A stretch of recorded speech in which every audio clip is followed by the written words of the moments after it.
لیپ top کی screen پہ نظریں جمائے ڈی جے تیزی سے کچھ ٹائپ کرتی کہہ رہی تھی۔ حیا اسی طرح ببل چباتی موبائل کے بٹن دباتی رہی۔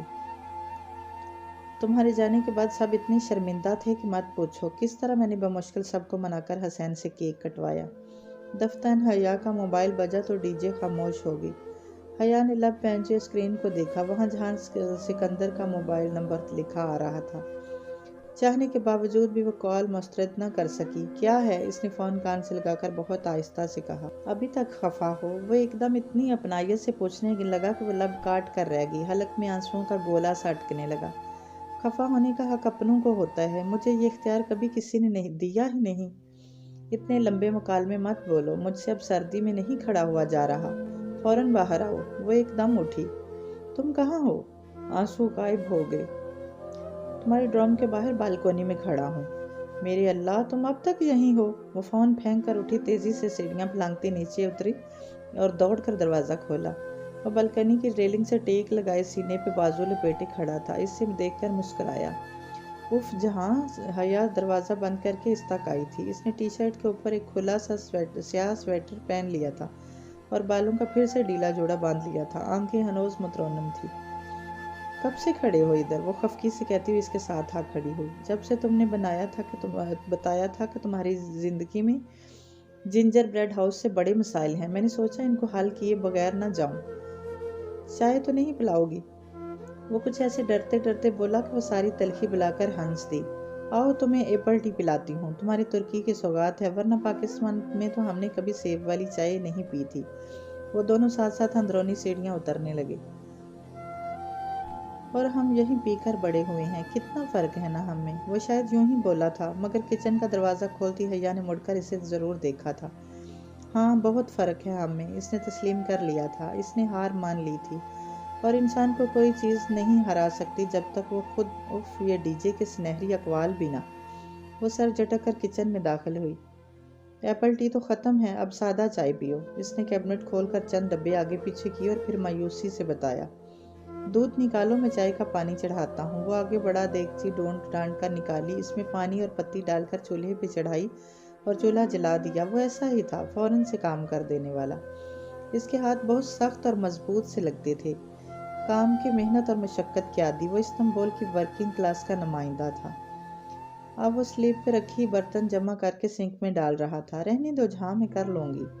تم نے کرنے ہوتے تو اب کد تک کر چکی ہوتی۔ اب اس سے پہلے کہ پانی سوکھ جائے دودھ ڈالو، بلکہ مجھے دو۔ اس نے پیکٹ دھوتے ہوئے دوسرے ہاتھ سے دودھ کا ڈبہ اٹھایا اور خود ہی دیگچی میں انڈیل دیا۔ وہ اسے دیکھ کر رہ گئی۔ وہ کھلے نل تلے پلیٹ کھنگال رہا تھا، جینز اور جوگرز پہنے، سویٹر کے آستانے کہیں تک موڑے۔ وہ ٹاکسم اسکوائر کی میٹرو میں موجود اس ایگزیکٹو سے قطعاً مختلف لگ رہا تھا جس سے چند ہفتے قبل وہ ملی تھی۔ حیا ڈی جے حواس باختہ سی چلاتی ہوئی کچن میں داخل ہوئی۔ تمہارا فون مر جائے گا بج بج کر۔ اوہ، السلام علیکم۔ جہان کو دیکھ کر وہ گڑبڑا گئی۔ وعلیکم السلام، جہان نے پلٹ کر اسے جواب دیا۔ تمہارا فون؟ وہ حیا کو تھما کر واپس مڑ گئی۔ حیا نے موبائل پر دیکھا، 5 مسڈ کال، ترکی کا کوئی غیر شناسا نمبر۔ اسی وقت اس کا موبائل پھر بجنے لگا۔ اس نے اسکرین کو دیکھا، وہیں ترکی کا نمبر۔ اس بار اس نے کال وصول کی۔ ہیلو، جب وہ بولی تو اس کی آواز میں تذبذب تھا۔ حیا سلمان، بندے کو عبدالرحمن پاشا کہتے ہیں، اب تک تو آپ مجھے جان گئی ہوں گی۔ وہ شستہ اردو میں کہہ رہا تھا، اس کی آواز میں ممبئی کے باسیوں کا تیکھا پن تھا اور لہجہ بہت ٹھنڈا۔ حیا کا رنگ پھیکا پڑ گیا۔ اس نے پلکیں اٹھا کر جہان کو دیکھا۔ وہ بہت غور سے اس کے چھلسرے سے اتار چڑھاؤ کو دیکھ رہا تھا۔ رانگ نمبر، اس نے کہہ کر فون رکھنا چاہا، مگر وہ آگے بڑھا اور موبائل اس کے ہاتھ سے لے لیا۔ کون؟ وہ فون کان سے لگا کر بولا تو اس کے چہرے پر بے پناہ سختی تھی۔ کون؟ اس نے دہرایا۔ شاید دوسری جانب سے کوئی کچھ بول نہیں رہا تھا۔ جہاں لب پہنچے چند لمحے انتظار کرتا رہا، پھر اس نے فون کان سے ہٹایا۔ بند کر دیا ہے؟ اس نے فون حیا کی طرف بڑھاتے ہوئے جانچتی مشکوک نگاہوں سے اسے دیکھا۔ کون تھا؟ تمہیں نہیں بتایا تو مجھے کیوں بتاتا؟ شاید رانگ نمبر تھا۔ وہ اب سنبھل چکی تھی۔ تمہیں کوئی تنگ تو نہیں کر رہا؟ پھر جیسے وہ چونکا۔ وہ پھول؟ پتہ نہیں کون ہے۔ اس نے شانے اچکائے۔ جانے دو، ہراسمنٹ ایک جرم ہے، ہم اس کے لیے پولیس کے پاس جا سکتی ہیں۔ وہ کچھ سوچ کر بولا۔